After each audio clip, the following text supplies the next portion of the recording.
So good afternoon, everybody. Welcome to our session. My name is Beverly Mishli. I'm coming from the University of Zambia and representing Agnes Africa from Nairobi. This afternoon's event is a panel discussion on the event From Seed to Strategy, and we're trying to look at integrating ocean-based measures into nationally determined contributions. So with me, I have four panelists, and I will ask them to introduce themselves and from their areas of expertise. So we'll start with Mr. David Ochunga. Okay. All right, good morning, everyone. My name is David Odukanga, and I am from South Sudan, and I am expert in WASH, water hygiene and sanitation, and also climate change. And we work closely with the government, advising them on the nationally determined goals.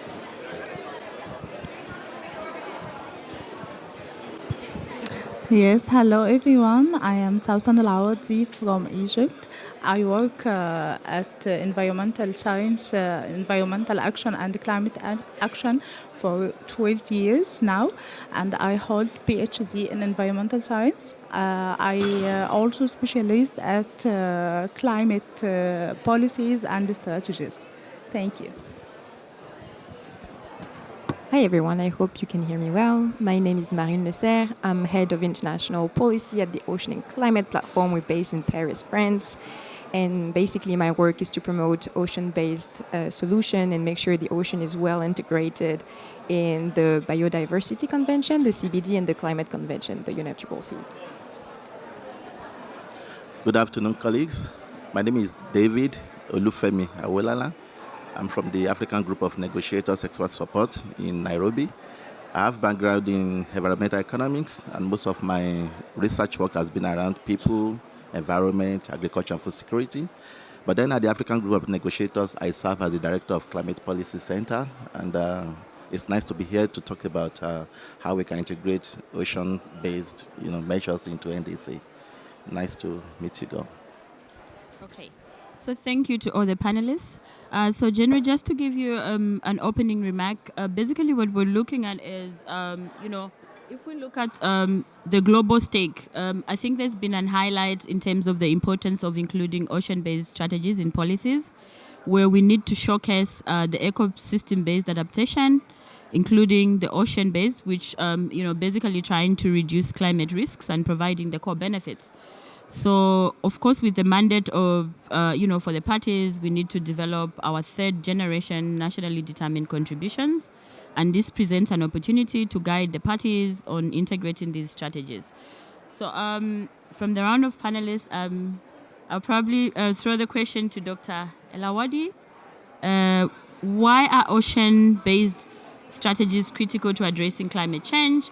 And how do you see them fitting within country NDCs? Thank you, and thank you for inviting me to be a speaker at this panel. And first of all, I want to say that always COPS is a very good opportunity for us for meeting and sharing our experience, sharing our perspective from different countries, different culture, different problems, different our way to solve it. So it's a very great opportunity to gathering together and set our thoughts to draw a future map for a new generation and for a planet. So the strategies are, let's talk about how to can put a new plan or a new policy for a country or another country. We can say that we need to include every single person in this policy or in this strategy or this agenda. For me, we need to include all groups, all different groups from all different perspectives in every country. We need to publish their thoughts. We need to publish their experience. We need to publish and be clear what we need at this time and what we need at the future from youth, from women, from governance, and how we can to make an impact to the future and to the people who really impacted by climate change. The people who live in the besides the oceans or seas or rivers, the most people are affected by climate change. In all countries, in different countries, they are the people who were focused on them in our work, in our action, our initiatives, so we can include them when we write the strategies and when we implement it. And we need to include their thoughts, their hopes, their fears, to be that the strategies or the NDCs very impactful and real impact for the future. Thank you. All right, thank you. And to Mr. David, we understand that the ocean-based strategies go beyond coastal countries in both action as well as impact.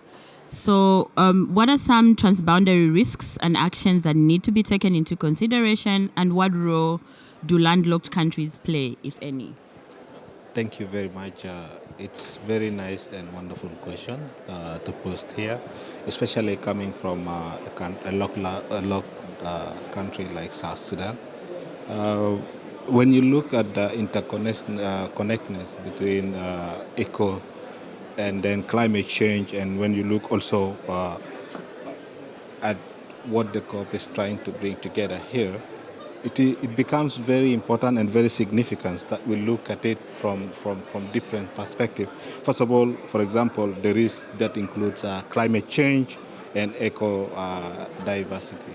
So a climate change impact from the rise in the oceans does not only affect the coastal region, but it also extends more towards non-coastal region. This includes, for example, economic perspective of it. When there is no enough fish in the water anymore, it also affects the economy and also affects the food insecurity in the landlocked countries or non-coastal countries. Therefore, the risk is really very real and very critical that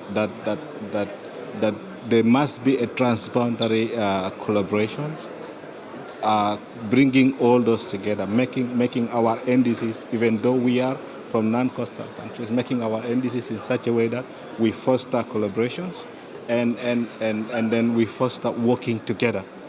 When we look at the water, and also you see water from the ocean is very salty, and the impact of it is very significant, not only at the coastal region, but moving beyond that, beyond those other countries. When the other day we were focusing on climate mobility, so this unconducivity or impact that is happening in the coastal country will result to a climate mobility. People will begin to move to that coastal region.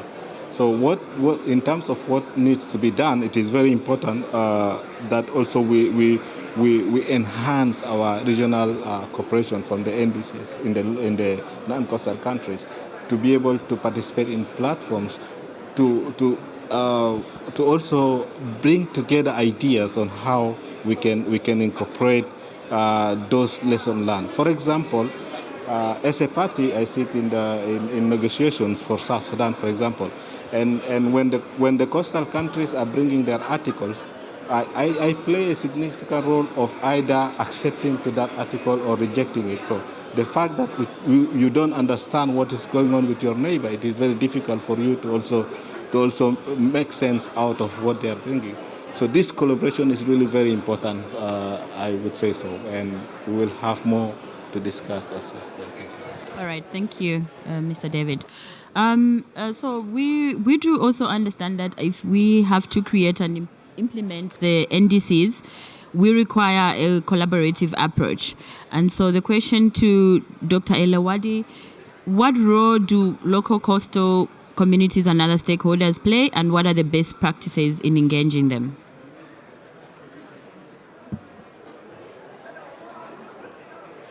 Okay, thank you for a great question. And once again, how to enhance all groups in NDCs, how to enhancing their role, how to get them involved to write and implement. When I talk about NDCs, I talk about it in two different perspectives.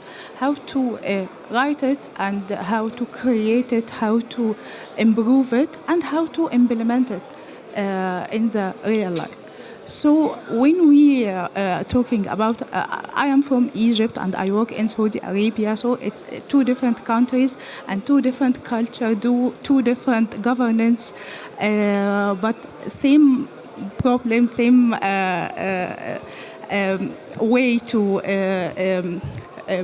play a role with NDCs and with the people, and specifically the climate activists. How can we involved in writing and creating the NDCs with the governance and with the experts that write and create these NDCs, and how can we to involved also at the implemented? When we can see our NDCs publishing in different social media, different journalism, and different things, we can see it and editing it and suggest something to add on it, to can make a role to create it. And how can we involved in implementing it in our country, in our, like in Egypt, it's a very big country. Also Saudi Arabia, it's a very big countries, different regions in the same countries, different problems. Cairo, not like Alexandria, not like Upper Egypt. Every small area has their problems and have different solution for the local people, for the local problem and local solutions. So how can the local people get involved in implementing the NDCs together with governance and with international NGOs, and all the entities can be the same player to make it happen very well. Thank you. Thank you very much. So we do also understand that when countries are coming up with their nationally determined contributions, there are certain critical gaps and also different challenges depending on, each country's mandate and how, they begin to draw out the NDCs. So, of course, I'll throw this question to the three of you, Marine, Mr. David, as well as Dr. Elawadi. So perhaps I begin with Marine. What are some of the critical gaps and challenges that countries face in integrating as well as implementing ocean-based measures in NDCs? Sure. Thank you very much for the question. So I would say there's many gaps that really depend on the region. They can be science, data, capacity building, and finance. And while there is a growing number of countries that recognize the potential of ocean-based solutions, a lot of them really struggle to turn these commitments into proper actions. Since I have more of a global perspective, let me just zoom out a little bit and talk more about the broader context rather than African-specific. One thing that we thought was really important, and this is something that I didn't say in the introduction, but with the Ocean and Climate Platform, we conducted with several partners a review of all the NDCs, trying to see how the ocean-based solutions were integrated. And what we found is that more than 70% of these NDCs actually include at least one ocean-based measure, which is already, I think, a very positive win. The thing is, when you read the NDC, you realize that most of the commitments are lacking precision. It's very vague, and mostly it could be like former declaration like we're going to protect marine and coastal ecosystem, but concretely, we don't know how this is going to be done, how we can move forward. So one thing that is really important is trying to make sure that we have more specific commitments that are supported with proper means of implementations, for instance, because at the moment, I think in terms of numerical targets, for instance, it's like 40 countries or something like that that really have a proper numerical target. One thing that also is important is to diversify the solutions. This is a problem that we're seeing now at the moment. Most countries are including blue carbon ecosystems restoration and conservation activities. Don't get me wrong, obviously this is something very positive, but it's also important to make sure that we also consider other sources of solution, for instance, making sure we deploy responsible offshore wind energy or that we decarbonize the shipping industry. So at a broader level, I think it's also important that we do that, considering, as you said in the beginning, the different co-benefits. Perhaps also one thing that I wanted to mention is also, if you allow me, touch upon the opportunities that exist, because obviously it's important to talk about the gaps, but if we want to be a bit positive on this, something that has really evolved recently is the availability of guidelines. I think we have a strong basis of knowledge on blue carbon ecosystems. We have the IPCC wetland supplements, we have guidelines that were produced by a lot of organizations, but now we're trying to move forward and extending this to other solutions. And I wanted to mention two different ones that were launched in the recent weeks. We have one on aquatic foods that was just launched by the FAO and the Stanford Center for Ocean Solutions, and also one on offshore wind energy that were published by Ocean Conservancy with our support in the WRI. So happy to share these resources as well and to continue our discussion. Thank you very much, Marine. And then I'll throw it to David. Any comments on the critical challenges as well as the gaps that exist? Well, thank you very much. First of all, let us look at the world as one big village, and we are living all in it. You see, we need multilateral and equitable approach if we are going to be successful with climate action. And this may mean that developing an NDCs that is feeding within all of the context. So some of the gap will include, for example, lack of interest between those countries. Sometimes all of these NDCs are designed in such a way that it features in only the interests of a specific group of people. So it becomes very difficult to incorporate the interests of that. For example, when we are designing an ocean approach, when we are looking at the blue economy, sometimes when you raise that issue to a non-coastal countries, it makes a little bit no sense for them. But there is no economy without working together, looking at benefit and advantages that they can be able to benefit from each other. The other one is also, which we are doing from South Sudan perspective, is to make sure that there is a community-centered approach, making sure that the community is able to see beyond boundaries, making sure that the community is also a center of this kind of decision that is going to impact. It will not be possible if there is no awareness, which is also another problem that we have, is that lack of awareness and regional cooperation platforms that people can come and other significant challenges, that because it is from those challenges, it is from those information that stakeholders can go and sit down and then design NDCs. So there is significant gaps, and the other one is also financing, because designing successful NDCs, next to it is also having appropriate financial structures in place. And finally, the last one is conception, and you see there is a bigger conception. Some people believe that they are just consumers. Some people believe that they are supposed to provide. So this misconception also affects the way we are going to design our NDCs within coastal and non-coastal region. So we need to come together. We need to form a coalition, because this is what addressing climate problem needs, that multilateral approach, working together and working closely. Thank you. All right. Thank you very much, Mr. David. And Dr. Elawadi, any comment on the critical gaps as well as challenges that you see the countries facing? From I came, just I want and I focus on the data and information transition and clearness for all different people groups to can these people make a role in disease. Just that. Oh, okay. Thank All right. Thank you very much.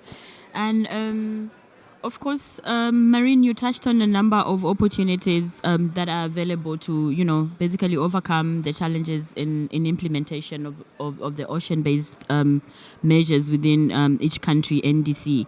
Apart from the two that you mentioned, are there any other opportunities that you would want to, share with the attendees? There's so many. Okay, let me focus on two different ones. The first one that I would like to mention is the Ocean and Climate Change Dialogue that started with COP25 under the leadership of Chile, and it's basically a space for parties and non-party stakeholders to discuss how to move forward ocean-based climate action. At the moment, we see that there is more and more engagement from parties and stakeholders in general to engage in this discussion, but I think there's a lot we can do to really make sure that we're taking the best advantage of this space, really trying to connect better with the discussion. For instance, it could be very useful to have a long-term roadmap of the topics that are discussing, because at the moment it's a bit last minute. It's always a bit difficult to agree on something. So trying to make sure that we get perhaps a broader vision of the dialogue and making sure that we can choose topic in advance, discuss them, really prepare for ask, making sure that they're also more connected to the negotiation agenda item. Because when we talk about, adaptation or loss and damage, we don't talk specifically, for instance, about the fund for responding to loss and damage. So perhaps this, making sure that we have more engagements, that we have really negotiators coming. Most of the times it's also organized at the same time as negotiations. And when you have smaller delegation, it's always difficult for delegates to attend. So that would be my first one. And the second one, I think, is also the lack of awareness of the technical assistance that parties can receive. And one thing that really strikes me is, for instance, the NDC partnership. And I'm always speaking with them and telling them, but how can we make sure that we have more ocean-based solutions in the strategies? And they're always telling me, but we're a party-driven process, so we just need the request from a party and then we'll do it. So just making sure that parties also are aware of these different opportunities so that they can knock on the right doors and ask, for instance, on guidance for that through the Nairobi Work Program as well, that can provide strong guidance on ocean opportunities. So really make sure that there's so many processes that they have the tools and the understanding of where they could knock more efficiently. These are the two opportunities. Thank you. All right, thank you. And I'll probably make a follow-up question to the opportunities, because we're speaking about ocean-based strategies, but also we are understanding from the African perspective that there are a number of landlocked countries. For instance, we have Zambia, we have South Sudan. So, Marine, I would probably want to know what are some of the opportunities that are available for the landlocked countries when it comes to, coming up with strategies, within their NDCs. Well, I think just focusing perhaps on what my colleague from South Sudan was saying is really about collaboration between land and ocean, and making sure that countries coordinate and talk to each other about these specific issues as well.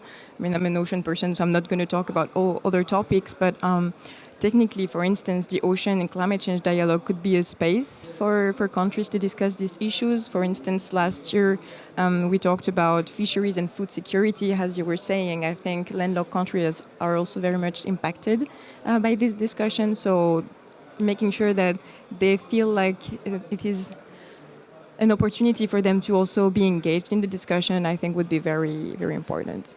All right, thank you, Marine.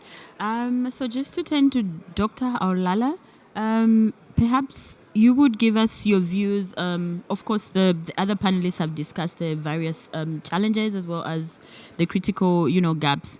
So what are your views on what's been discussed when it comes to critical challenges as well as the gaps that we find? Okay, I think I will align myself with my colleagues on various challenges and the gaps that have been identified. but I would like to categorize them into 5 broad areas. For example, we have limited understanding of the data capturing system and monitoring systems of many of the ocean-based strategies. For example, we have insufficient data on the current status of ocean ecosystems. For example, in Africa, we have about 35 countries among the member states of the African Union who have borderlines with the ocean. And when you look at Europe, we have 22 out of 27. So it shows that there should be a kind of synergy between, for example, some of these continents that share transboundary opportunities in terms of ocean governance. But where we don't have standardized methodologies on how to, for example, caption ocean carbon and do a lot of monitoring systems, then it becomes a critical gap. So limited understanding of the basic ocean conditions in terms of the baseline data is really very critical, and it hampers the integration into the NDC. And also, there are some ocean-based climate strategies that are still at the research-based level. What I would say that they have a lot of scientific uncertainties. For example, look at these issues around geoengineering. We don't really know the anticipated or unintended consequences that are associated with them. So it becomes important that we have a synergy in terms of having adequate understanding of the potential side events of some of these ocean-based strategies, mitigation or adaptation strategies, so that it will be much more easier for them to be integrated into NDC once we have clarity on some of the pros and cons of those approaches. And also I would like to talk about limited policy and institutional integration. You see, there is a wide gap between climate change strategies and ocean governance. And most of the experts at the ministry level or different ministries, agencies, and departments that handles issues around oceans do their thing in silo. Those who are in climate change are doing their own thing, and those who are in ocean governance are doing their own thing. So there is no institutional collaborations. And so this presents huge gap, because when you look at NDC, it's more or less national processes, and it requires so many stakeholders coming together to put their ideas together. So when we talk of climate, we talk of ocean conservation, we talk of fisheries and energy, all of them need to work side by side, but we don't most of the times see that happening. Right. And finally, I would like to talk about financial and technical barriers as well, which has also been mentioned. Most of these ocean-based measures requires large-scale upfront investments in terms of infrastructural development. But where we have limited financial resources, it's difficult for us to have adequate compilation of what is required, and for them to be integrated to NDC becomes difficult, especially for countries from low-income countries, or, for example, people from the global south, as we say. So it's important that we address some of these gaps. Once we're able to do that, then I think we can go a long way to see how we can integrate them into NDC. Right. Okay. Thank you, Dr. Olale. So generally, in your role as a director of policy at Agnes, what do you actually see as some of the opportunities for supporting national governments around the integration of ocean-based strategies in their NDCs? Okay. Yeah. When you look at the advantages of blue carbon ecosystem, for example, it gives a lot of opportunities for its integration into NDC. Because, for example, when you talk of the mangroves, you talk of the seagrasses, salt marshes, they are highly effective in storing carbon.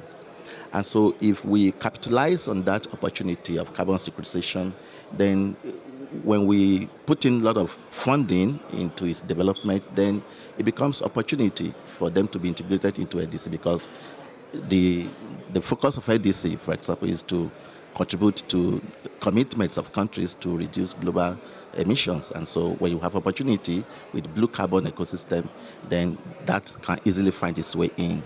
And I would also like to talk about ocean-based renewable energy. Most of the times, people neglect opportunities around ocean-based renewable energy. They like to focus on the traditional energy transitions that we have been talking about. So we should see ocean-based renewable energy as part of the decarbonizing the energy sector. And when we capitalize on this opportunity, it can also find its way into the NDC. So it means we must set specific targets in expanding what we call renewable marine energy potential. So once we do that, I think it can assist countries to meet their national emission reduction goals.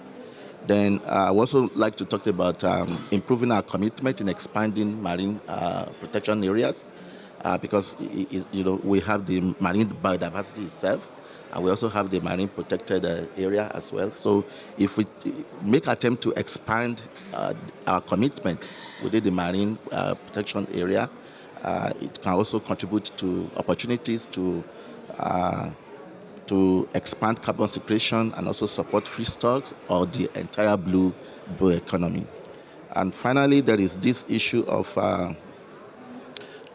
ocean fertilization and marine geoengineering.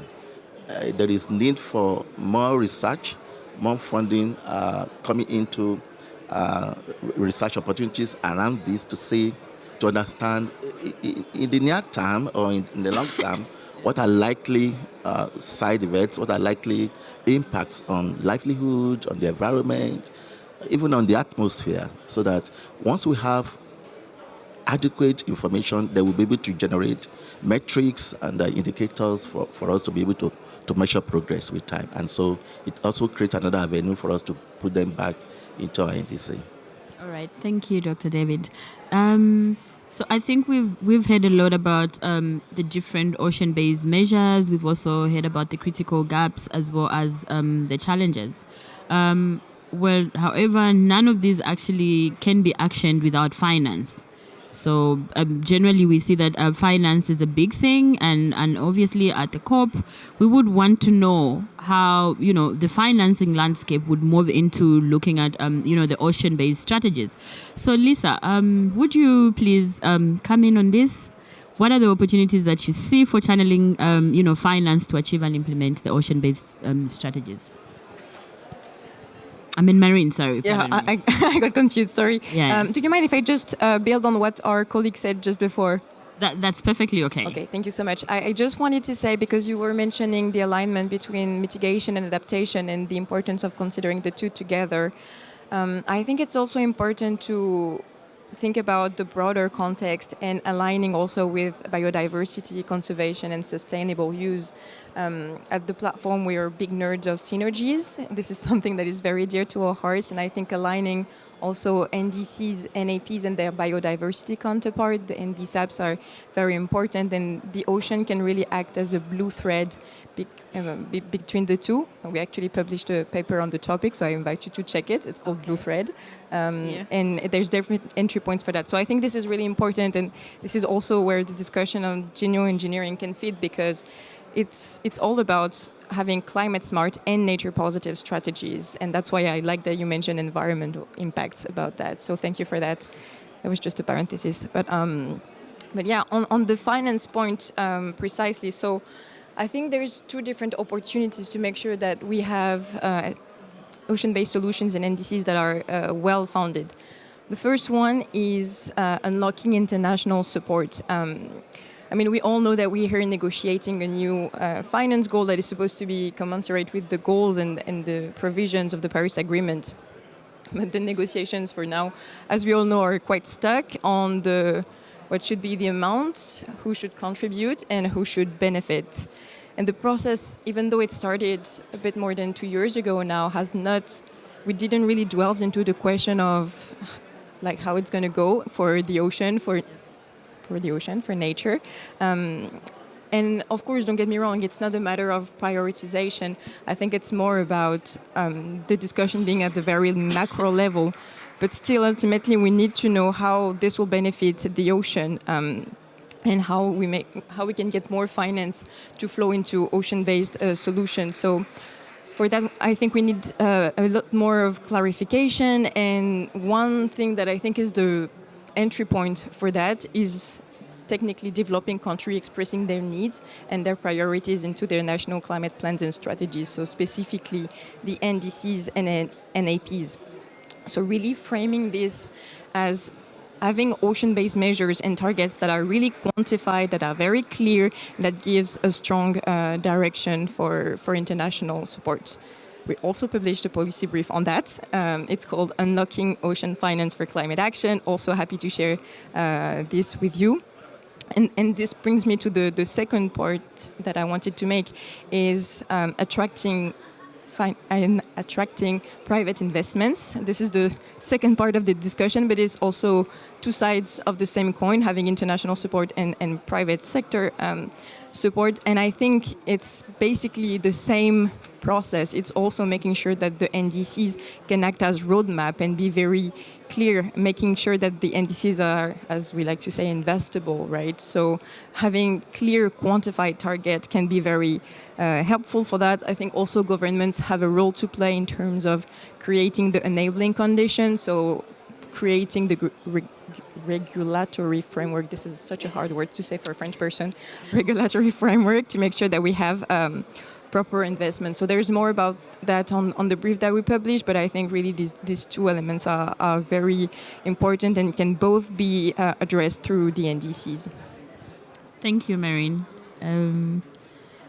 Well, perhaps could we, Dr. David, do you have any contribution in challenging finance from the African perspective? Just maybe a minute of what you think about it. Okay, talking about finance, of course, let's say from the perspective of South Sudan, where we are a landlocked country, a problem at the door is always a problem of the whole house itself. So what is affecting the ocean region is also affecting us directly. So there is a need for people to come together and then also begin to discuss this. Of course, we understand that there is a global standard in place, but it is not working, and it is not working even at the COP. We need countries to come together and begin to focus on how they can generate income within them. Because there is a lot of pledge from the loss and damage fund. People do pledges, but then commitment is not there. So self-resilience is something that can foster our finances, meaning beginning to develop in-country projects that can enhance our efforts towards climate action, which is very important for us. Not neglecting that what we do at the end corner of the house, being a landlocked country, can contribute more significantly to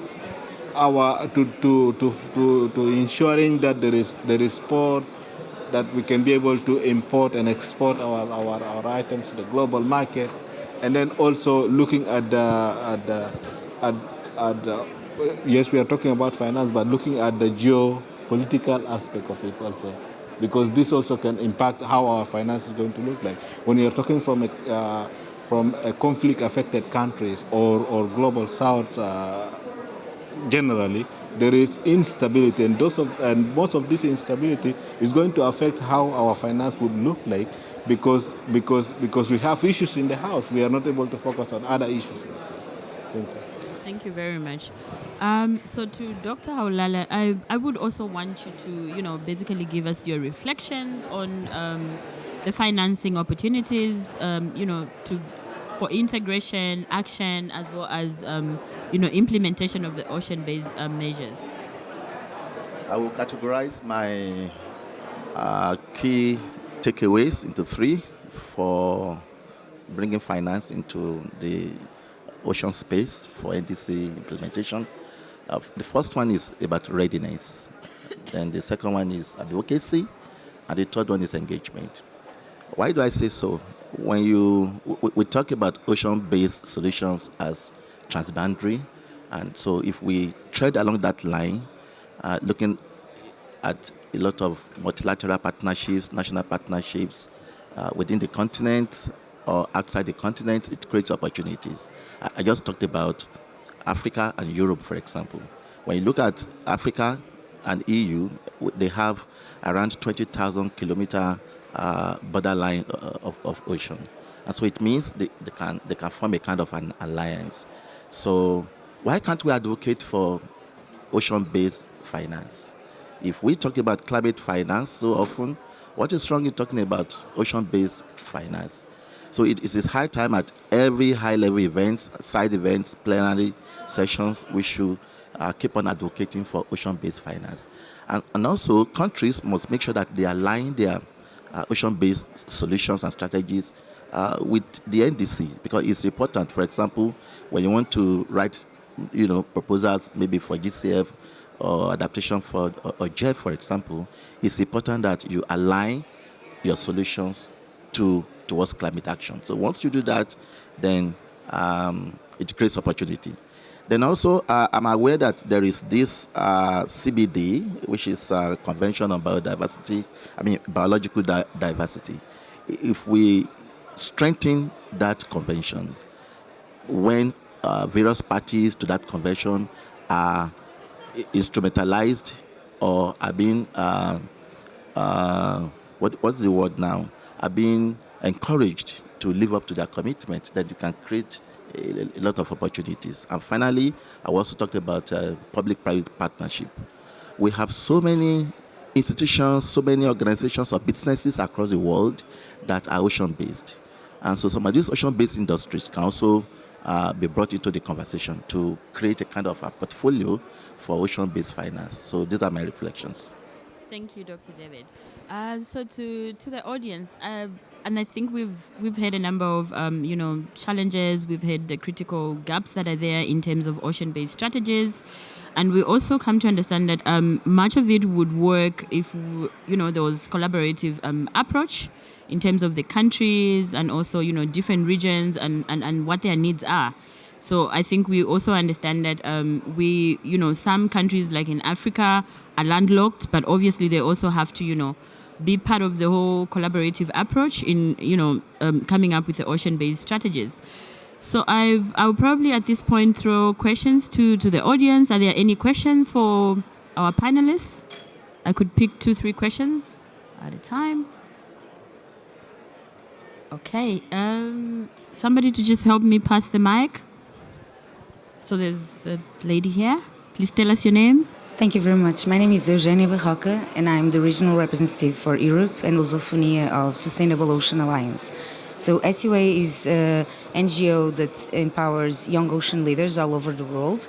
And in this perspective, I would like to know, maybe it's more directed to Dr. Charles Rubin from South Sudan as a party delegate, that but also to all of you, if you can give your opinion, how you believe that countries will be open to increase the dialogue and integration of youth in the construction of these NDCs, exactly on implementing and integrating ocean-based solutions, but doing this on the community-centered approach as you mentioned in your speech. Thank you. Thank you. Is there any other question before Dr. Odunga responds to that? Okay. So please pass the mic to... Well, my name is Joyce Ogwezi. I'm from Nigeria. Mine is both a question but a little bit of a comment, because I think some of the discussions focused on the fact that Africa is very peculiar.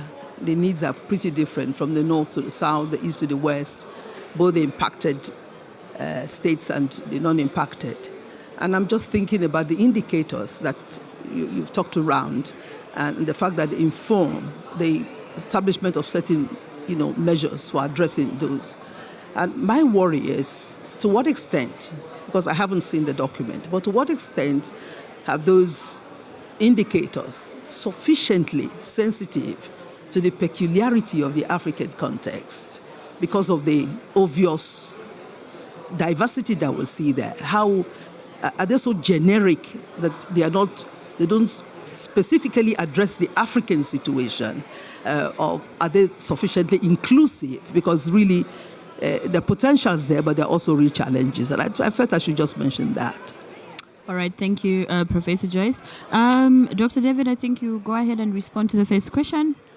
Thank you very much. This is a very good question.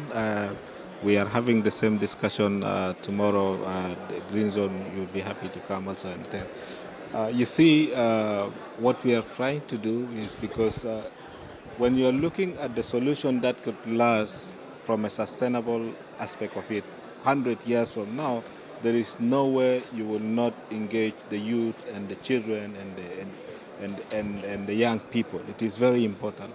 So this is also a question that we want to avail more platforms for the youths to participate in country and also at the regional level, because this cooperation will be more effective when the youths participate effectively on them. In terms of advocacy, the youths can really do more, incorporating, translating those frameworks through sport, through social music and other ones, and also creating jobs opportunity for the youth. So it is really a time that we are also focusing as a party to make sure that youths are centered from designing those NDCs. When we are now advocating for more youth institutions to be part and partial of when we are hiring consultants, they should be part of it. We will make sure that there is also people living with disability, making sure that there is equitability, because most of these policies sometimes tend to neglect people living with disabilities or other needs within the community. So it should be inclusive in such a way that, if because of time, but I would have given you an example of what my organization is doing in South Sudan to bring community-centered, led solutions. Which we want to do is creating a hub, a climate innovative hub, working with academias to make sure that the youth has ideas and how we can best benefit from those ideas in designing these ONDCs. So we collect ideas from the youth and keep them in a store somewhere, and then we will always visit them. And also our private sectors and investors can visit those ideas so that they can build from it. We found that actually there are good ideas, like someone was giving us ideas and innovations of how to create fire from water, and it is mind-blowing. You see, so the youth has ideas, and we must put them in the center if we really want to go beyond that. Thank you, Dr. David. Any question from the audience that can, that could, based on what we were discussing? And maybe I could add to what my sister here is also saying. It's also very important because, again, that's why we are advocating.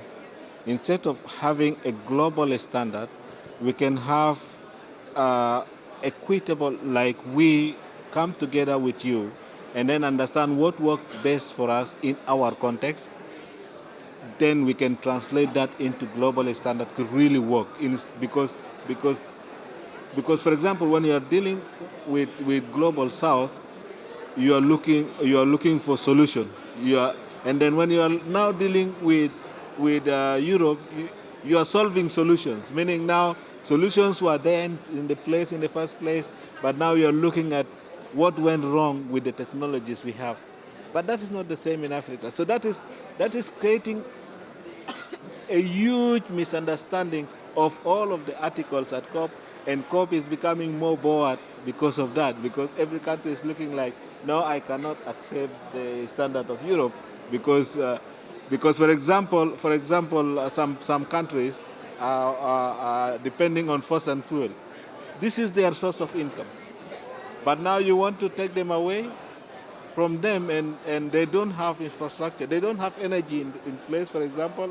Sorry to divert that. But they don't have energy in place, and now you are saying they should have green energy. And they are like, what? No, we cannot accept that, because why can't we use our fossil fuel in a very responsible way to build a green energy? Then we can be ready to now go and say, let us do away with that. It's not working when we want to standardize it, but if we can find a mutual ground and translate it, we can all find our cake within the bigger picture. All right. Thank you, Dr. David. So we have a hand in the audience. So please. Hi, Lisa Levin from Scripps Institution of Oceanography. One of you, I think it was Dr. George, talked about the need to bring different ministries and departments together in designing the NDCs. I wonder, just especially for Africa, to what extent can you get the fisheries, the non-renewable resource extraction of minerals or of oil and gas, as well as the climate ministries. Can you get them all together to develop ocean-based strategies that are balance out all the different needs as well as biodiversity? Thank you. I think that should be Dr. Olala to respond to that question. Yes, I'm standing in for Dr. George. And so at the African Group of Negotiators, we have a mandate to pull institutions together for policy coherence. So it is very important, and I think it will create big opportunity for Africa to see how to synergize approaches at different levels of ministries, departments, and agencies to develop a common ocean-based strategy. It's a proposal that we can take home from this meeting to ensure that the Department of Fisheries are aligning their activities with that of energy and that of climate change and environment, of course, and agriculture, because they have some overlapping roles and responsibilities. And so if it is possible to align their activities together, putting a fitting ocean governance that can address these issues of ocean-based measurements is going to be fine. And I also want to address a part that we're also working to ensure that we have a kind of a carbon and climate metrics that speak to the reality on the ground. Like Professor mentioned, it is important to have indicators that speak to local context.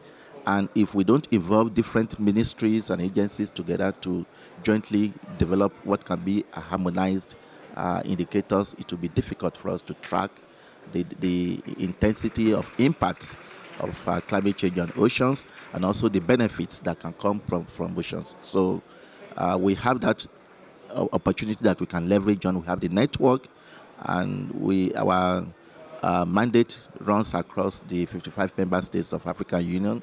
So we can go to any country and have talks and discussion with them and see how we can assist them to have a common ocean-based strategy. Thank you, Dr. David. Could we also throw into Marine to just give her views on the opportunity? Thank you very much. Yeah, I just wanted, going back to the Blue Thread paper that I mentioned, where we raise a number of opportunities. There's great examples that actually already exist in terms of institutional linkages within the different ministries. Of course, there are, the countries that already have bigger ministries. For instance, Fiji has created one ministry to address both the NDC and the NBSAP. So they're doing, for instance, right now the revision together. Another example is Mexico that created an interagency task force to develop NDCs and NBSAPs together. And perhaps one thing that could be helpful to mention here is also the sustainable ocean plans that were launched by the high-level ocean panel. They're developing, it's basically the objective of 100% sustainable ocean management. So this really gives an opportunity to have more of an integrated approach to these two documents, NDCs and NBSAPs, and really create a bridge between the two. So developing that kind of approach can really be also very helpful for countries, I think. And perhaps touching upon the question on indicators, I think ultimately the Paris Agreement was created to be bottom-up, right, with the NDCs and the NAPs and other instruments. So now that we are celebrating almost the 10th year anniversary, it's really important to move to the regionalization of the agreement, and this works for Africa, but this works also for other contexts. And we've seen, for instance, Latin America taking great leadership with, Cali, Colombia, and going to Belém, Brazil. So I think this is a question that we should ask in all the different regions. How can we make sure that we go for these different contexts, also in the context of ocean-based solutions for small island developing states? How can we make sure that these different regions are taken into consideration? But specifically on indicators, I would say that at the moment it's already difficult to ensure that we have ocean indicators, whether it's within the context of the climate of biodiversity discussion. Most of the time the indicators are there, but they tend to be little represented different in the framework. So I think already starting, but having these ocean indicators could be very helpful for the strategy. So yeah. Yeah, sure. Thank you. So thank you so much, Marine, and thank you to all the panelists and also the audience. This brings us to the end of our discussion on, ocean strategies and how the NDCs could actually incorporate them. So we hope to see better, next year, the next COP. Thank you. Please enjoy the rest of the afternoon activities.